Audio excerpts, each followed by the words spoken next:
রহস্য আর রোমাঞ্চের এক অদ্ভুত জগতে আপনাকে জানাই আন্তরিক আমন্ত্রণ। আজ আমরা শুনব বাংলা সাহিত্যের কিংবদন্তি লেখক হেমেন্দ্র কুমার রায়ের লেখা এক চমকপ্রদ গোয়েন্দা গল্প, নকল শিকারীর সংকট। এক রহস্যময় শিকার ভূমি, একাধিক পরিচয়ে ঘেরা এক শিকারী, আর তার মাঝখানে এক জটিল সংকট। কে আসল, কে নকল, আর কারা জড়িত এই রহস্যের জালে। চলুন গল্পের ভেতরে ঢুকে পড়ি, যেখানে প্রতিটি শব্দে আছে উত্তেজনা, আর প্রতিটি ঘটনায় রয়েছে টান টান রহস্য। শুরু হচ্ছে নকল শিকারীর সংকট। শুনছেন আপনাদের প্রিয় চ্যানেল কথিকাতে। আমি পেশাদার বা শৌখিন কোনো শ্রেণীরই শিকারী নই। গোড়াতেই এই নোটিশ দিয়ে রেখে পাক্কা শিকারীদের বিদ্রোহীর রসনাকে শান্ত করতে চাই। তবে নিজেকে নকল শিকারী বলে বিজ্ঞাপিত করলে বোধ করি বিশেষ বিড়ম্বিত হতে হবে না। আজ কলম ধরলেও হাত কাঁপে, কিন্তু যখন বয়স ছিল বন্দুক ধরতে পারতুম নিষ্কম্প হস্তে। আর তখন বন্দুক ধরবার বেশি সুযোগ পেতুম কুচবিহারের জঙ্গলেই। কিন্তু বাঘ গন্ডার মারবার স্বপ্ন দেখিনি কখনো। আমার উচ্চাকাঙ্ক্ষা দৌড় মারত পক্ষী রাজ্য পর্যন্ত। প্রথম প্রথম পক্ষীদের সম্বন্ধেও বাছবিচার ছিল না। কাক বক কেউ পেত না আমার হাত থেকে রেহাই, কারণ নতুন শিকারীর মতো নিষ্করুণ জীব দুনিয়ায় দুর্লভ। মনে আছে, কাকরাও আমাকে শত্রু নম্বর 1 বলে দস্তুর মতো চিনে রেখেছিল। আমি বন্দুক কাঁধে নিয়ে পথে বেরুলেই তারা ঝাঁকে ঝাঁকে তার স্বরে চেঁচাতে চেঁচাতে অরণ্য রাজ্য মুখরিত করে তুলে দিক বিদিকে নিরাপদ ব্যবধানে সরে পড়ত। কিন্তু কিছুদিন পরেই এই নির্বিচারে পক্ষী হত্যার ঝোঁক কমে গেল আপনা আপনি। একটা পাখি মারা বন্দুক নিয়ে টোটো করে ঘুরে বেড়াতুম বনে বনে। মাঝে মাঝে শিকারের পাখি পেতুম বটে, কিন্তু অধিকাংশ দিনই ফিরে আসতুম খালি হাতে। তবে ব্যর্থ হলেও কোনোদিন স্যাঁতস্যাঁতে হয়ে পড়েনি আমার উৎসাহ, কারণ পাখি না পেলেও অফুরন্ত মাত্রায় পল্লী প্রকৃতির সান্নিধ্য লাভ করে মজুরি পুষিয়ে যেত যথেষ্টরও বেশি। মাছ ধরবার নাম করে ছিপ হাতে নিয়ে আমি পুকুর পাড়ে বসে থাকতেও খুব ভালোবাসি।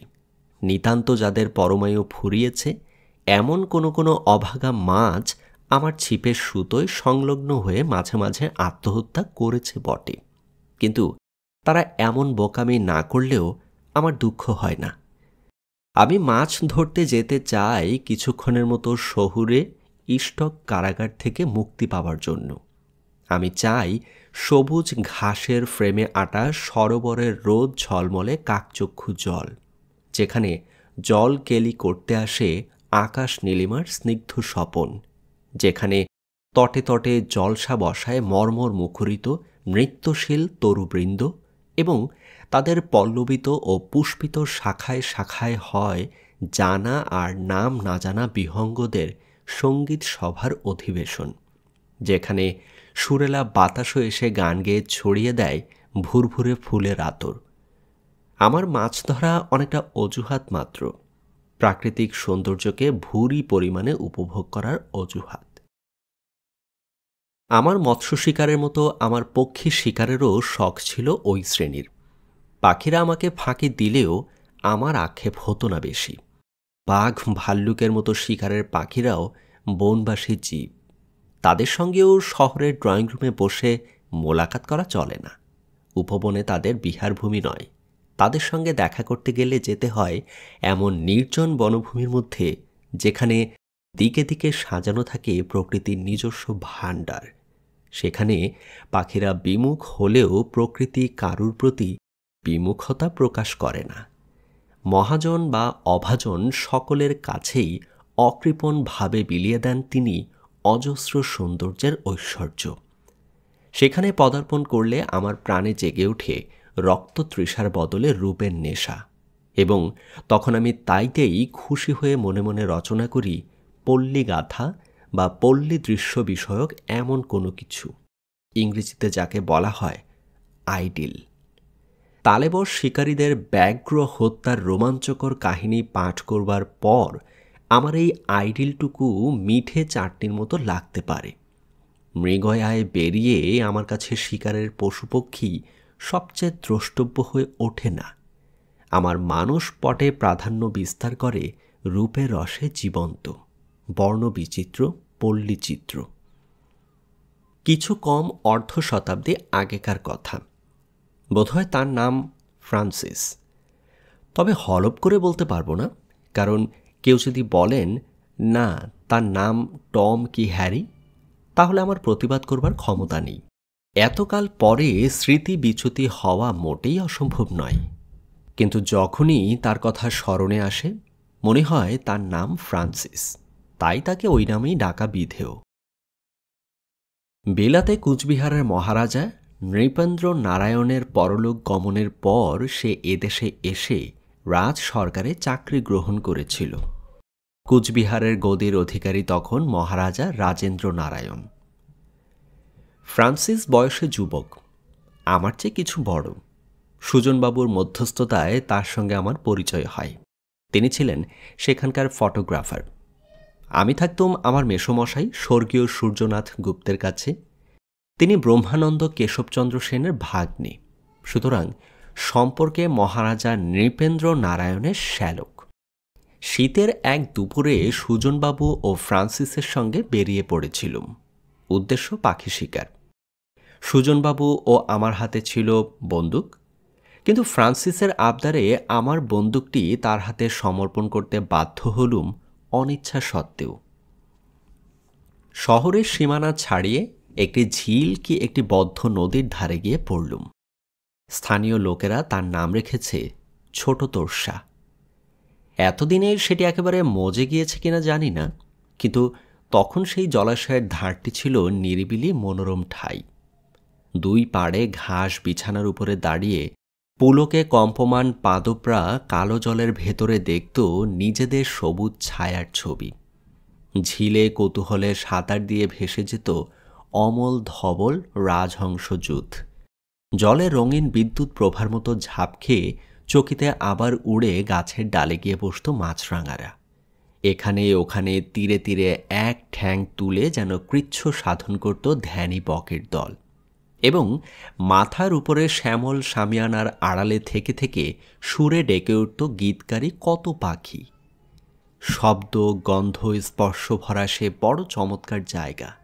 আজও তার মোহ আমাকে ছাড়েনি। দিবাস্বপ্নে কত দিন চলে যায় আবার সেইখানে।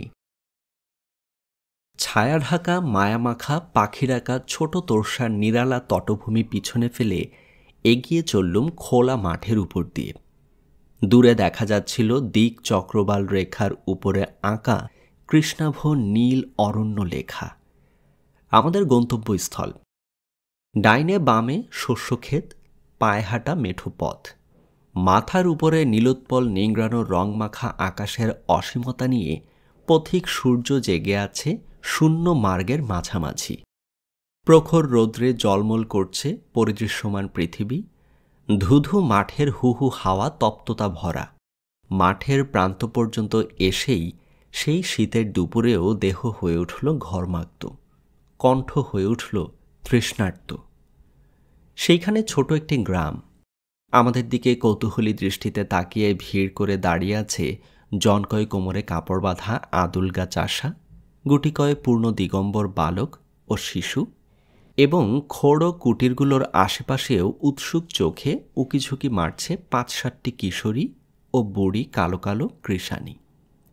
একপাল দেশি কুকুরও কোথা থেকে বেগে ছুটে এলো এবং আমাদের মূর্তিমান উপদ্রবের মতো মনে করে ক্রুদ্ধ ঘেউ ঘেউ রবে সম্মিলিত কণ্ঠে তাদের প্রতিবাদ জ্ঞাপন করতে লাগল। পুরো ভাগে চলেছেন মেদবহুল বপুর উপরে প্যান্ট কোট টুপি চাপিয়ে কালো সাহেব সুজনবাবু, তারপর দীর্ঘ দেহ খাঁটি গোরা ফ্রান্সিস, এবং সর্বশেষে ধুতি ও ফানেলের শার্ট পরে কৃষতনু কালা আদমি আমি। বোঝা গেল এই অভাবিত ত্রয়ীকে দেখে সেই বৈচিত্র্যহীন গ্রাম্য পরিবেশের মধ্যে বেশ কিঞ্চিত উত্তেজনা সঞ্চারিত হয়েছে। অরণ্যের সামনে এসে সুজনবাবু প্রস্তাব করলেন শিকারের সুবিধার জন্যে তিনি যাবেন একদিকে এবং ফ্রান্সিসের সঙ্গে আমি যাত্রা করব অন্যদিকে। তাই সই। আমার বন্দুক পরহস্তগত, সুতরাং আমার আর করণীয় ছিল না বিশেষ কিছু। সুরসুর করে চললুম ফ্রান্সিসের পিছু পিছু। অরণ্যের মধ্যে পদার্পণ করে ফ্রান্সিস বললে, দেখো ভাই, ইংল্যান্ড থেকে উচ্চাকাঙ্ক্ষা নিয়ে এদেশে এসেছি, অন্তত একটা রয়্যাল বেঙ্গল টাইগার বধ করব। আমি বললুম, শুনেছি এ বনে বাঘ আছে, কিন্তু আপাতত তার কথা ভুলে যাও, কারণ আমাদের কাছে আছে একটিমাত্র পাখি মারা বন্দুক। সে বললে, টাইগার এলে মোটেই জুত করে উঠতে পারবো না, তবে আজ যদি দু একটা হিমালয়ের পায়রা কি ময়ূর পাই তাহলেও আমি খুশি হব। অরণ্য বলতে একটিমাত্র বন বুঝায় না, তার বিরাট অন্দর মহলে থাকে ছোট বড় মাঝারি অনেক বন। বিশেষ করে তাদের বর্ণনা দেবার জায়গা এখানে নেই। এইটুকুই খালি বলে রাখি যে প্রায় ঘণ্টা তিনেক ধরে আমরা দুজনে এ বন সে বন ঘুরে বেড়ালুম। কোথাও কোথাও বন ঘন সন্নিবিষ্ট লতাপাতায় ও ঝোপে ঝোপে এমন দুর্ভেদ্য ও দুরধিগম্য যে পদচালনা করা সম্পূর্ণ অসম্ভব। মাথার উপরেও পত্রাবরণে শূন্যকে ঢেকে দলে দলে পাশাপাশি দাঁড়িয়ে আছে মহামহা মহিরুহ, এমনকি সেখান থেকে মুখ তুলে দেখা যায় না আকাশ এবং সূর্যালোককেও। হিমালয়ের পায়রা বা ময়ূর তো দূরের কথা, শিকারের উপযোগী কোনো পাখিরও দেখা বা সাড়া পাওয়া গেল না। অবশেষে একটা ফর্দা জায়গায় গিয়ে আমরা হতাশভাবে দাঁড়িয়ে পড়লুম। একটি ছোট্ট মাঠ, আমাদের কাছ থেকে হাত 30 তফাতে সামনেই রয়েছে কতগুলো ঝোপঝাপ এবং তার দুই দিকে উচ্চভূমির উপরে সারি বাঁধা নিবিড় জঙ্গল। আকাশের দিকে চোখ তুলে দেখা গেল সূর্য তখন পশ্চিম পথের যাত্রী। আমি বললুম, ওহে, খানিক পরেই চারিদিক অন্ধকার হয়ে আসবে। ফ্রান্সিস রুমাল দিয়ে মুখ মুছতে মুছতে বললে, চলো এবার ফেরা যাক। আচম্বিতে দুলে দুলে উঠল সামনের ঝোপটা এবং সঙ্গে সঙ্গে সচকিতে জাগ্রত হয়ে উঠল আমাদের সর্বাঙ্গ। ঝোপের দুলুনি দেখেই বেশ বোঝা গেল তার মধ্যে প্রবেশ করেছে কোনো বড় জাতের জানোয়ার। তৎক্ষণাৎ বন্দুক বাগিয়ে ধরে ফ্রান্সিস বললে, আমি ওকে দেখেছি, টাইগার। চমৎকার কথা। আমি নিরস্ত্র এবং ফ্রান্সিসের হাতে একটা পাখি মারা বন্দুক। তখনকার মনের ভাব ভাষায় বর্ণনা না করাই ভালো। আড়ষ্ট চোখে সেই দিকে তাকিয়ে সন্ত্রস্ত হয়ে দাঁড়িয়ে আছি। ঝোপটা আবার খুব নড়ে উঠল এবং পর মুহূর্তেই ঠিক যেন একটা হলদে রঙের বিদ্যুৎ শূন্যে লাঙ্গুল আস্ফালন করে ঝোপ থেকে লাফ মেরে পাশের উচ্চভূমির উপরে উঠে অদৃশ্য হয়ে গেল। দেখতে ভুল হলো না, সেটা একটা চিতাবাঘ। বোধ করি সে আমাদের চেয়েও বেশি ভয় পেয়েছে। কাহিনী এইখানেই শেষ করলে চলত, কিন্তু আমাদের বিপদের পাত্র পূর্ণ হয়নি তখনও কানায় কানায়। বাঘটা পিঠ টান দিলে আমরাও সে স্থান ত্যাগ করলুম, ধীরে সুস্থে নয়, রীতিমতো জোর কদমে। কোথায় যাচ্ছি তা জানি না, কিন্তু পথ যে ভুলেছি সে বিষয়ে সন্দেহ নাস্তি। মনের মধ্যে কেবল এক চিন্তা জেগে রইল, এই বিপজ্জনক স্থান থেকে যত দূরে যাওয়া যায় ততই ভালো। বনের আলো ক্রমেই ম্লান হয়ে আসতে লাগলো ধীরে ধীরে ধীরে। মিনিট 25 দিশেহারার মতো পদচালনা করবার পর এমন এক অদ্ভুত জায়গায় এসে পড়লুম যেটাকে প্রায় সুড়িপথ বলা যেতে পারে। বেশ লম্বা পথ, ঠিক পীথির মতো। দুই ধারে ষাঁড় দিয়ে দাঁড়িয়ে আছে বড় বড় গাছের পর গাছ এবং দেখতে যেন নিরেট জঙ্গলের প্রাচীর।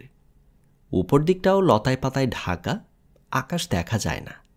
সেখানে দিনের বেলাতেও বাস করে সন্ধ্যার সান্দ্র অন্ধকার। অনেক দূরে পথের শেষে দেখা যাচ্ছে আলোকোজ্জ্বল বনভূমির খানিকটা। কিন্তু সেই বাইরের দিক থেকে আমাদের দিকে দঙ্গল বেঁধে এগিয়ে আসছে কালো কালো কি জানোয়ার ওগুলো? মোষ নয়, গরু নয়, কিন্তু ছোট জানোয়ারও নয়, দাঁতালো শূকর, অর্থাৎ বন্য বরাহ। ওদের খপ্পরে পড়লে আর রক্ষা নেই। মরিয়ার মতো পাশের দিকে মারলুম এক লম্বা লাফ। কাপড়, জামা ও গায়ের চামড়া কাঁটা গাছের আলিঙ্গনে ছিন্ন ভিন্ন হয়ে গেল বটে, কিন্তু সশরীরে অবতীর্ণ হলুম জঙ্গলের ওপারে। তারপরেই ফ্রান্সিসের আর্তনাদ শুনলুম, কাঁটায় আমায় ধরেছে, জলদি এসো, জলদি। ফিরে দেখি ফ্রান্সিসও কাঁটা ঝোপে নিবিড় আলিঙ্গনে বন্দী হয়ে ঠিক ক্রুশবিদ্ধ যীশু খ্রিস্টের মতো দুই হাত দুই দিকে ছড়িয়ে দিয়ে নিশ্চেষ্টভাবে দাঁড়িয়ে আছে। বরাহের দল কাছাকাছি আসবার আগে তাড়াতাড়ি তাকে সেই অসহায় অবস্থা থেকে উদ্ধার করে আরেকদিকে পা চালিয়ে দিলুম। অরণ্যের গর্ভে অন্ধকার যখন আরও ঘন হয়ে উঠেছে, সেই সময়ে কানে এলো কোনো নদীর জল দল কলরব। তারপরেই এসে দাঁড়ালুম একেবারে মুক্ত আকাশের তলায়। অস্তগামী সূর্যের স্বর্ণকিরণ নিয়ে খেলা ও ছন্দে ছন্দে সঙ্গীত সৃষ্টি করতে করতে বয়ে যাচ্ছে আনন্দময়ী স্রোতস্বতী তোর্ষা নদী। আহা, চোখ যেন জুড়িয়ে গেল। সেদিন তাকে দেখে কল্পনাও করতে পারিনি এই তোর্ষায় কোনো কালে প্রলয়ঙ্কারী মূর্তি ধরে কুচবিহারের রাজধানী পর্যন্ত আক্রমণ করতে পারে। গল্পের সমাপ্তি এখানেই।